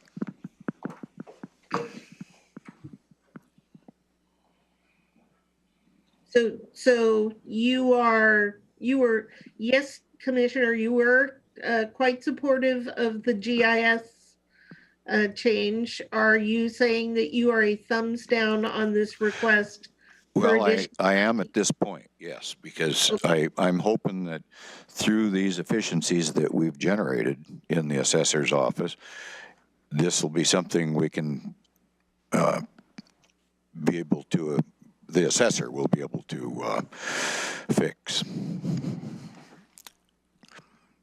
I'm not saying that maybe there's a partial need here that we could come back to, but for right now, I'm hoping that the efficiencies we created through technology are going to benefit us. I'll jump in. Yeah. Yeah. I'm supporting the 1.0 FTE for the property control analyst here. For two reasons, really. If you look at this, the big takeaway from the staffing over time tool that you gave us is that the assessor's office has been hit hardest over the last decade in terms of getting no restoration of the staffing level that he had during the just post-Great Recession. Meanwhile, and his workload is like directly proportional to population, you know, to increase. I mean, obviously the parcels in the county stay the same, but there's just been, you know, there's been no restoration of those cuts. And then now so still he's making do, and he's found efficiencies, and he's done a good job, the assessor, in finding ways to get his work done. But then when the legislature piles on and adds additional responsibilities through a legislative change, I just feel like there's a need to at least address that situation and add this particular item. It's targeted toward the work that's been added by the legislative change. So I'm going to support a 1.0 property control analyst for the assessor. But not the 0.5 for the assistant? Not for the 0.5. And I've talked to I can't remember if it was in our presentation or in the written materials, or it might have been a private conversation I had with the assessor's office, but I parsed this out and they indicated that would be, you know, they could make great use of that one FTE, even if they didn't get the 0.5. Of course, they want both, but I'm trying to be reasonable with expenditure. So I was looking and reading and consuming the assumptions, and for the applicants that qualify for exemption, last year there were 758 applicants. This year so far they've had 985. That's a big jump, and we're all getting older.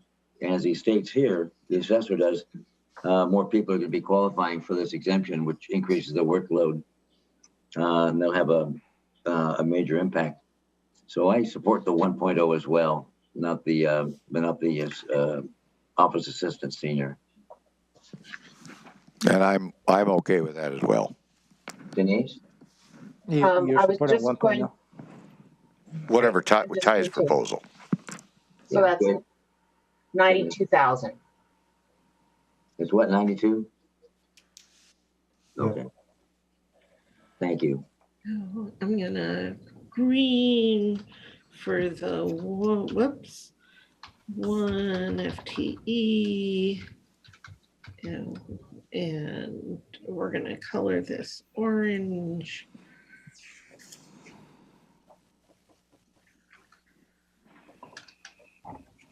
Okay, so that one's good to go, and I'm trying to make my cursor go back to the screen.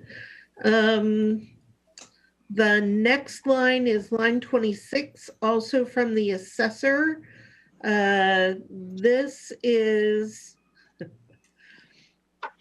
shifting the cost of a portion of one of the assessor's FTEs to the general fund. And currently, the full cost of this FTE is being paid from the REIT Technology Fund. And the assessor is asking that you fund part of the FTE for the general fund so that the REIT Tech Fund lasts longer. And Olivia, I see that you'd sent me a few. You do not have the REIT technology 10-year plan. Don't have that one yet. All right. That one is depleting rapidly, isn't it? It should be out in 2 years. So far, every time we've looked at it, there's been sufficient money in the fund. When the position was established, the assessor requested that it be partially funded from the general fund to stretch out the amount in REIT Tech Fund so that it would last longer. And the board at that time, decided that they would rather use the REIT Tech Fund until it's exhausted and then decide what to do with the position. So we see this request come back from the assessor every year. Yeah. And every year the board has decided to continue to fully fund the position from the REIT Tech Fund. But if I don't have a 10-year plan, then I'm not able to advise you on how long that fund might last. Hutch, So my teammates, you want to hold that till later or give it a thumbs up or down? no, I'd like to vote on it now if we could. Ty? Well, I guess I'd like to see if there's a strong argument that we're depleting our tech fund. Otherwise, there's no reason to make a change, I guess. I'd like Denise? to comment on that. Go ahead, just a second, Gary. I mean, I like Gary said. Denise might have the answer. Go ahead, Denise. I can tell you what the fund balance is projected to be in the fund I just ran the fund balance report out of Questica real quick. It's looking like the ending fund balance at for 2020 would be 88,000 and 160,000 at the end of 2021. So this fund is growing. And What is this fund used for besides this? I mean, what's Nothing. its purpose? This fund is not used for anything else at this time. This fund is restricted to costs that improve the ability to do our taxes. So our property tax, it supports the property tax system. And in the early years, the treasurer had used it to do an updated system requirement. Then once that was finished, the cost of this assessor FTE was considered by both the assessor and the treasurer to be a reasonable use of the funds. It is allowable, actually required to be used this way under law. And so about the only other way we'd use it is should the treasurer decide that they have a system upgrade, and that may come up in the next year or two. But right now, this is the only thing we use this fund for. It seems to me in 17 and 18 and even 19, the trend was a downward trend for the REIT tech. But now it's climbing from 21 to 22. It's jumping. So Double. I would like to get my hands on the 10-year plan Okay. before I advise you on how. I've not looked at this one recently. At first blush, if it's growing, then I wouldn't want to take it out of the general fund. Well, that's the only other alternative on how to pay for this position. Right. Go ahead, Gary. No, I agree with your assessment. You're right. And the real estate excise tax being collected now because of home sales and all that other activity around real estate excise tax is going up. So I don't see any reason to put the burden on the general fund because let's just keep going the way we are. If we go into a depression or a recession at some point, then we can always rethink it. Sounds like you got a tentative no on this one across the board. And if you find out something different, you can let us know, but. Okay, no, I'm good with that. Thank you. Line number 27 is from the auditor. It is for return postage on election envelopes. We will begin to receive increased revenue from the state for even year elections. That legislation was passed this year, and it doesn't kick in until 2022. But part of that arrangement is that we have to pay for our own postage on return postage for election envelopes. So we show the revenue coming in that'll match this.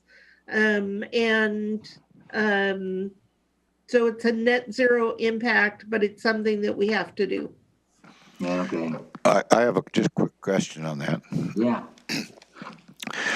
It's my sense that most people are using the ballot drop boxes. What's the reality here? Does anybody know? You have to ask the auditor. Okay.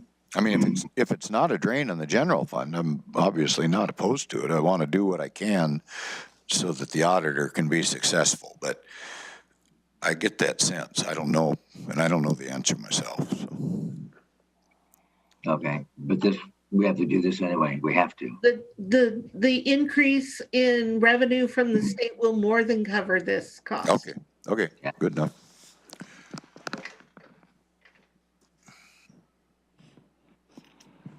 The next item is in the commissioner's office. This is for your consideration. We added this $129,000 that would add a diversity, equity, and inclusion program manager. This position would coordinate all of the efforts that are being talked about across the county,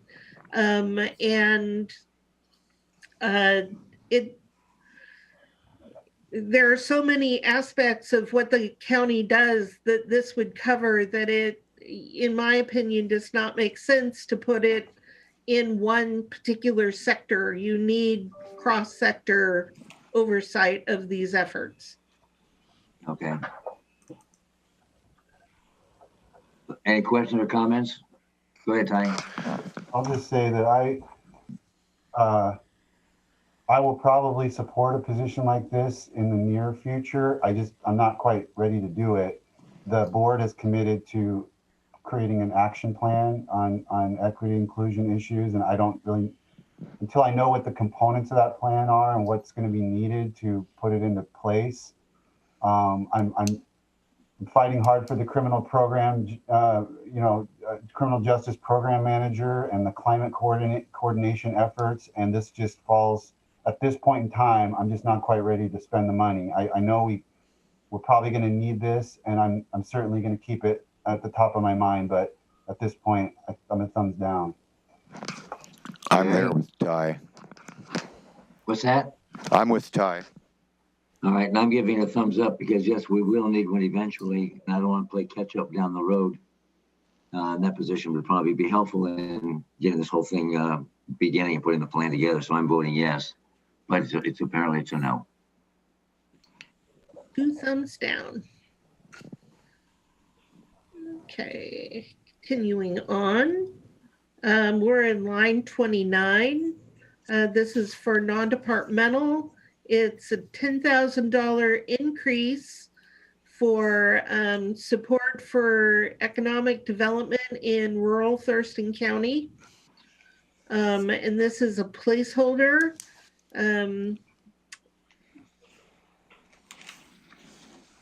Is this going to be something that's potentially going to go to help EDC with their long-range planning and such? That would be, so quite frankly, Commissioner Edwards, this is in response to your desire to do more about bringing business into the rural. Yeah, no, I'm very much in favor of it.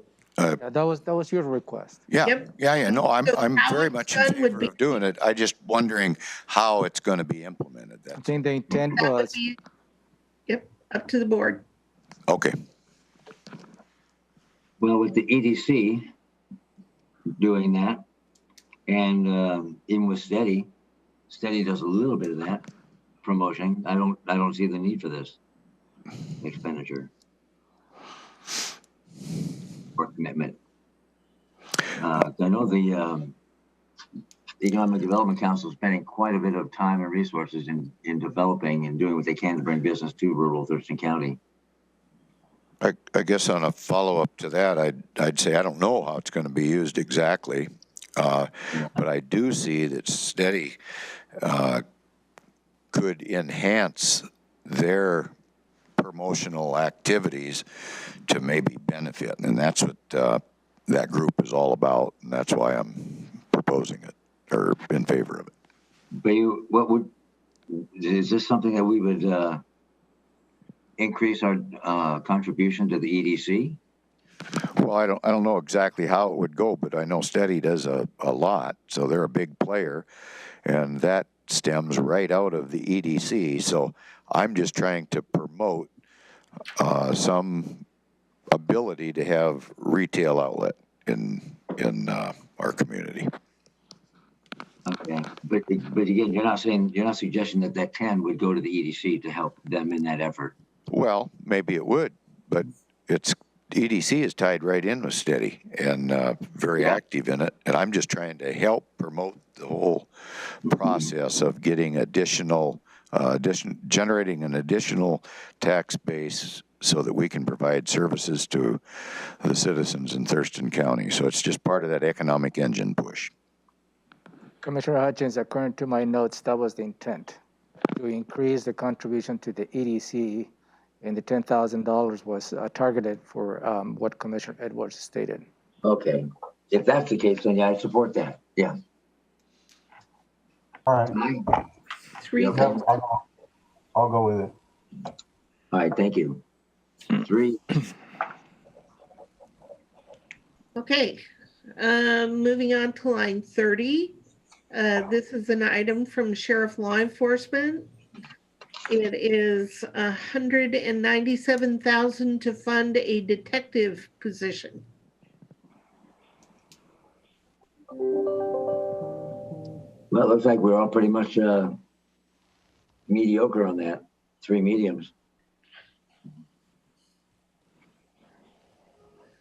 Well, I can give you comments if anybody's wanting comments, but I think that we have a big problem at the state crime lab. And that has to do with testing all of those kits that are submitted.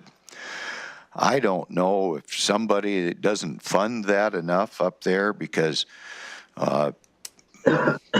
they're worried what the outcome of the tests are going to be, but I don't understand how come, especially women's groups or something, aren't really aggravated about that lack of a priority on that. So I want to participate in helping solve those cases, and there are lots of cases involving sex crimes that seem like they don't get the attention they should.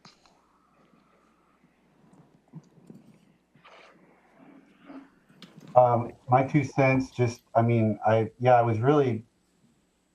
was taken aback by some of the stats that the sheriff presented. So I do see where this is coming from. Again, I'll just repeat myself. The sheriff's office has a lot of needs, and my priorities for them are getting their ER&R sorted out and potentially adding a road deputy, increasing their training. The board voted to add 3 corrections officers tentatively, which just even more puts me in a position of feeling like we can't afford to do this at this time. But I do see where it's coming from, given these stats. 3 corrections officers and potentially 3 deputies. So we're going to come back and revisit that at the end of this session. What really, the reason I rated it as a medium priority was because of the increases that were coming prior to this number 30. But what really sells me on it, though, is this will reduce the number of days needed to complete an investigation. If you have a victim out there on hold and waiting, then they're not getting justice. As well as if it's a criminal investigation, the bad guy generically is running free. So I gave it a medium because of the vast number of increase in personnel that we've been considering already thus far. So I'm still medium on it.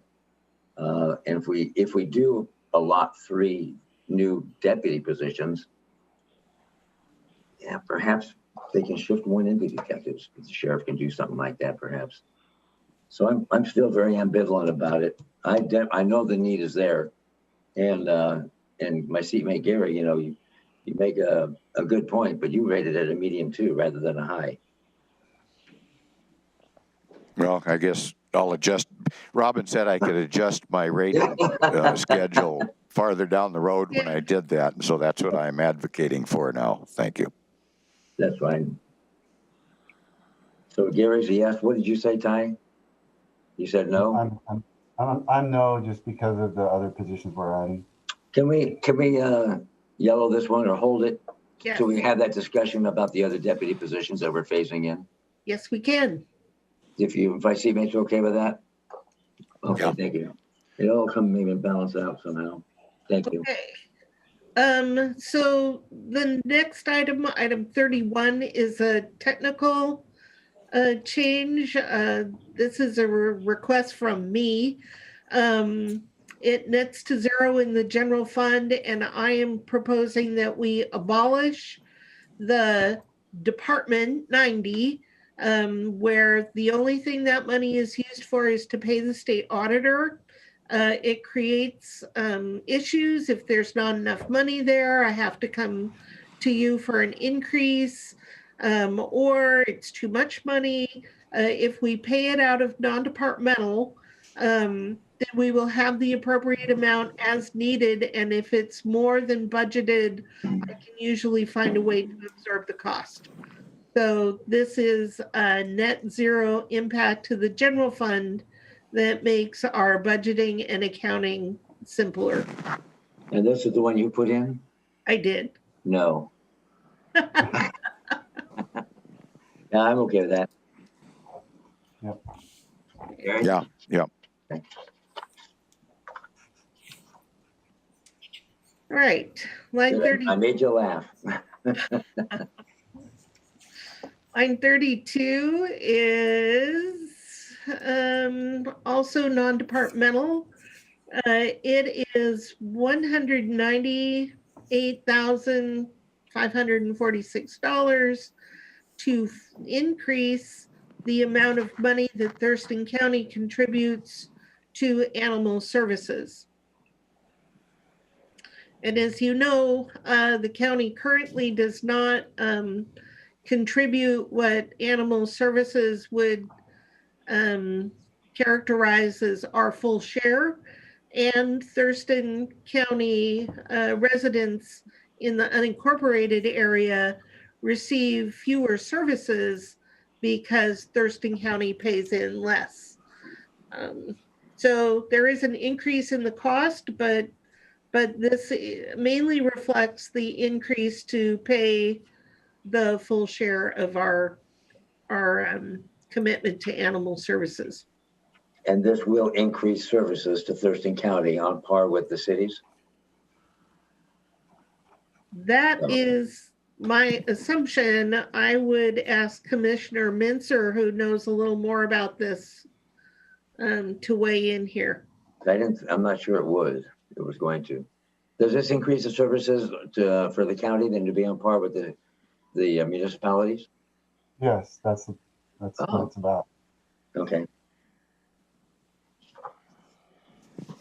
Well, we've had some big cases. Go ahead. I mean, I wish we could do this, but I don't feel like we can at this point. So I'm a thumbs down. All right. Well, I'm thumbs up on it just because I know that we seem to get a lot of these type of complaints, and I don't see it getting that workload slowing down. So I'm not crazy about it. I think there's different ways of doing business in rural America, but I guess this is more civilized. So. Well, the big cases that we had, the big nasty aggressive dog bites and dangerous dog bites and surgeries and stuff, we handle those anyway. Because they cover those services for us. But it's the other nuisance and dog barking and loose dog, that type of stuff that we don't get. Is that correct? Right. Yeah. They still have, if it's a human being that's physical safety is at risk from an animal, then there's response. But everything under that kind of highest level, animal on animal, nuisance, all the kind of medium and small things, we don't get any response. And then the sheriff gets calls and et cetera, et cetera. What we do for animal neglect cases and such, we get service from that or with animal services. And after being on the board for 2 years and you're on it for 2 years, and you're not recommending it. Well, I think let me be clear. I think it would be awesome. I mean, there's a lot of things here I want to do. I think it'd be awesome to put 6 road deputies and fully fund, all sorts of things. It's just when I added up my numbers of what I thought was the core priorities, this just dropped under the line because it's a new, I've said this before, but it's worth saying again.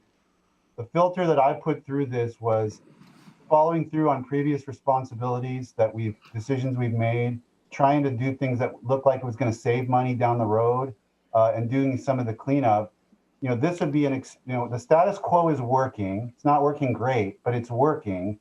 To do this would be an expansion of a service. And when I added up all of the other things, I had very few dollars left on my spreadsheet for expansion of services. So I just felt like when push came to shove, maybe when we get all the numbers, we go through this list one more time, I'll change my mind. But at this point, I'm pretty certain that the dollars aren't going to be there.